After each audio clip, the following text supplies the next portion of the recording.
Practice. I tell you, these weeks just kind of, you get to this point in the season, it's all a blur. They just kind of clip on by. You look up and already getting ready to roll into Thursday, and not long before you're playing again. So it just seems to go faster and faster and faster.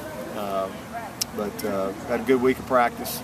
You know, one of the main objectives this week was to just try to get our team healthy. Got a lot of guys kind of dinged up and banged around, so this is going to be a very physical game, and we know that. And so trying to really get these guys as healthy as we can and ready to go. So from that standpoint, I think we've gotten a lot done, and then I think we've got a good plan in place on both sides. We've got a lot of polishing to do tomorrow because these guys present a lot of unique things on both sides of the ball. A lot of unique things. So tomorrow will be a very, very important day. And injury-wise, Travis Blanks, I believe, looks good. He practiced today, and he's going to be available to play. Where we are with him right now is we're going to play him if we have to. The game, to be honest with you, the game's going to probably dictate if or how much he plays. But he is ready to play. He practiced very well today, but we'd like to be able to hold him if we could.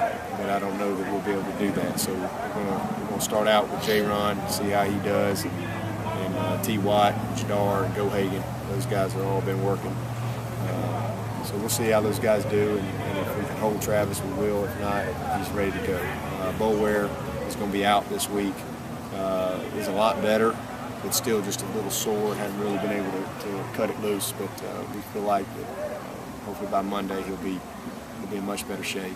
And then BJ's back. It's good to have him back, especially with Ben being out. It's really good to have BJ because he gives us another big body for special teams, and then especially in a game like this too, with the type of personnel that they play with, having that big backer. You know, he's a big Sam backer for us, and can also play Mike, so he gives us a real physical presence in there at linebacker. And then unfortunately got some bad news to announce about Patrick DiStefano. You know, just you all know that we held him last couple ball games, and he had a neck issue, and his neck actually checked out okay, but they wanted to do some further tests on Friday. He's been battling stingers. He's been getting kind of, you know, if you've played football, pretty much it's a pretty good chance you probably had a stinger or two, but usually it'll go away and it'll all come back, and he's had some lingering stingers. And you know, so the first thing they looked at his neck and it was okay, but then they wanted to do some type of nerve test last Friday, and they did that. The test didn't come back good, and so basically it's you know, a decision that he's made along with his family, and the doctor. This is the doctor's opinion for him, that he not play football anymore.